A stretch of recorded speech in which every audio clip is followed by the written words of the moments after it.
Hi, John with Citizen Survival Plan here. Today we're going to be going over a short list of the top 4 guns you should have for when shit hits the fan. This is going to be a nice straightforward list, so let's get right into it. The first thing that we're going to want to have is just a handgun to defend ourselves. This is good because we can carry it with us and we can defend home and family with it. I am going to start with a Glock. Definitely a Glock pistol, not another brand, nothing else. We're going to either want to get a Glock 26 model, or the Glock 19, which one you prefer that's better. Some people like the 26 because it's smaller and it's easier to conceal, and some people just like the 19 because the little bit bigger of a size doesn't bother them. Go to the gun store, choose one of these. This is going to be your best bet. Glock pistols are super serviceable. That's also why it's in the list. All the parts and everything on this pistol are user replaceable parts. That's why they are superior. And they are super reliable. Everything else stacked against a Glock for preparation reasons is just an off-brand. Always go with Glocks. Another reason I really like Glock pistols is the mags are interchangeable with all other Glock models. And if you have a pistol caliber carbine, you can swap the mags between your pistols and your rifle, giving you more versatility. Another reason I choose just these 2 pistols is because when you go to the smaller Glocks, like the 43 or 43X, and you get those single stack mags, you will lose your interchangeability and compatibility with your magazines. They'll kind of only fit those models. So I like to stick with the more standard Glock models. The second thing is going to be an AR-15. I'm not super brand sensitive on this because I basically build my own. I recommend doing that for everyone else too.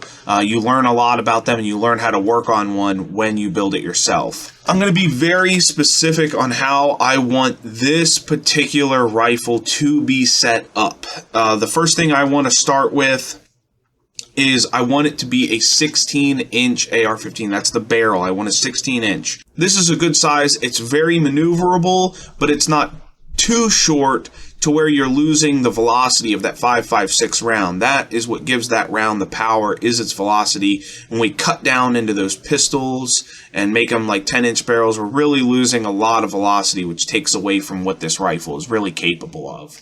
I want a mid-length gas system. This means the tube length. So when you buy your barrel, it's going to come with a carbine, a mid, or a rifle. I like the mid-length the best. From my experience and all the rifles I've built and shot and used, I always think the mid-lengths work the best.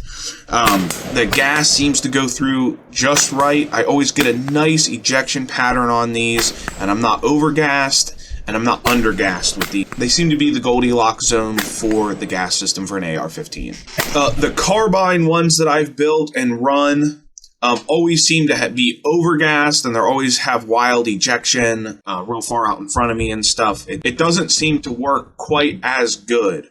Also, another note, the gas tube is so short, you're getting a lot of dirt and gunk back into the rifle. The rifles will get a little bit dirtier quicker with the carbine system. The rifle length system is good and nice soft shooting, but when it comes to really cold weather or when the rifle's getting dirty, or even if you're just using ammo that's not super powerful, you could have reliability issues with the rifle length gas system. This is simple. Most of these have them anyways, but adjustable stocks. For shit hit the fan, I mean, we want other people to be able to pick these up and use them too. So an adjustable stock is just good. I don't want that fixed stock on this. Just run it regular. I want to set this rifle up with a red dot optic. These offer the most flexibility for defending or being on an offensive role if things have really gotten that bad. The red dots will run anywhere from right up on you, 0 yards, out to 200 yards, and you can hit your target with them. If you need a little bit more capability, I would try and stay away from going to an LPVO, the low power variable optic, and maybe just having a magnifier with a quick detach mount that you can go on and off, and that will offer you a little bit more flexibility with the red dot. But red dots are really good. Your rifle that you choose for your AR-15 should be a AR-15 with a red dot sight, not anything else. The models that are my favorite are the Holosun AEMS, the 510C, and the 512T or C, depending on what you can get at that time. The 512s come in C if you can get those, and a lot of times I see them in the titanium model, which is the T. I like Holosun optics the most because we get shake awake feature. We're not military, we're not on patrol already a lot of times when we need our rifles to work. A lot of times we're just picking them up in an emergency and we don't want to have to think about turning them on. That shake awake feature is like living in the future. We want our rifle sight to turn on right away. While EOTechs and Aimpoints are really good sights, they do not offer the shake awake feature. A sling, a really good sling just to carry it around. The Magpul sling is really good. It offers some adjustability when it's on you. If you're in a chest rig or something, it can help. High quality mags. I only use P mags, and I think most people will agree who really shoot a lot of AR-15s. The Magpul P mags are pretty much the industry standard. Just stick with those. I don't think anyone else really offers a magazine that works quite as well for the price of a PMag. I want this rifle to be a full M-lock rail. That way I can attach my sling attachment and my flashlight on here. Speaking of flashlights, I like the Streamlight HLX. It's the Protac HLX. It's 1,000 lumens. It really throws a lot of light. It's high quality, great light.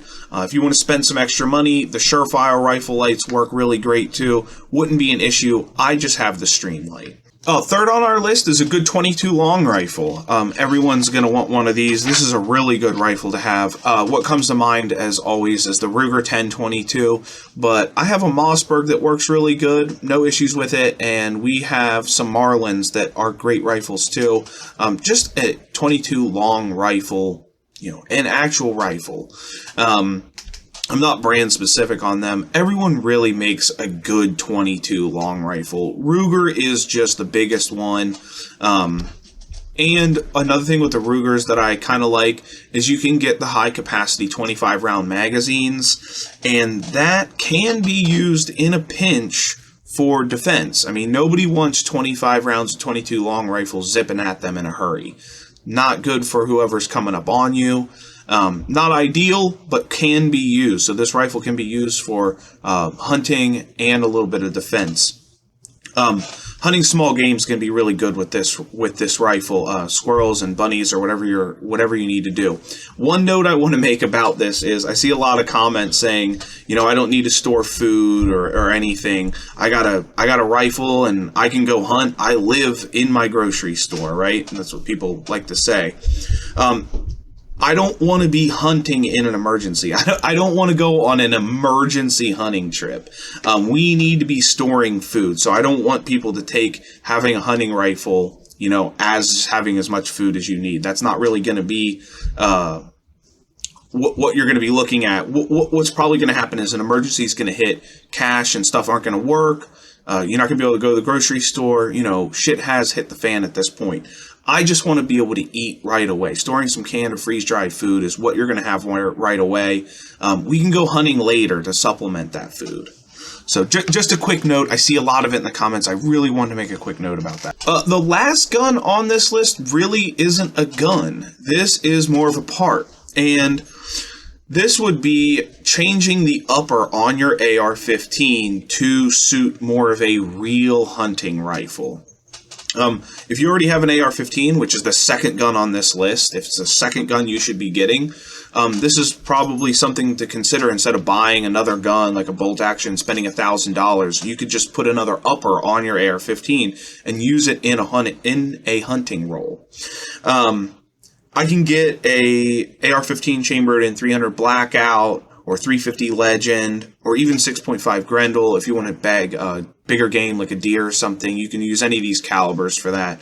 I don't really have one for like hunting like big dangerous elephants or anything. That's not really going to fit into our shit hit the fan roll, but a good deer caliber, something I could take a deer out with, would be nice. And I don't need to buy a whole new gun. I can go over to Bear Creek Arsenal and just get a decent barrel chambered in one of those calibers and just put another rail on it. And you don't even have to have a full M-lock. You could just put a regular whatever you want rail on that, because it's going to be more of a hunting upper, not a defensive thing.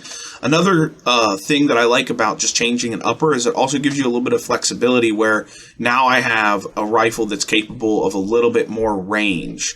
I can put a scope on this. That's probably what I would put on this hunting upper, is I would put a variable power scope on there.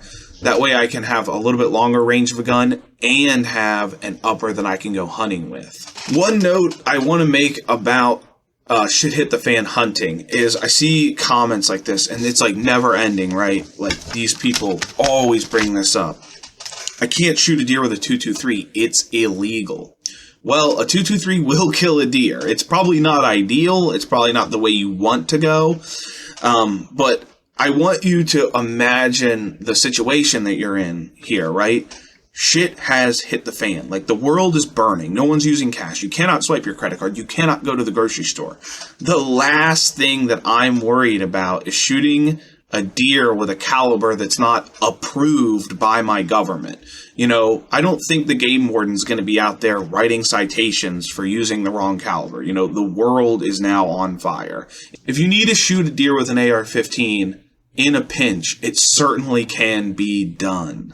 One more note I want to make is there's no shotguns in my list. I don't care for shotguns. I have a shotgun. Never gets used. That's more for sporting clay or if you're hunting birds or something.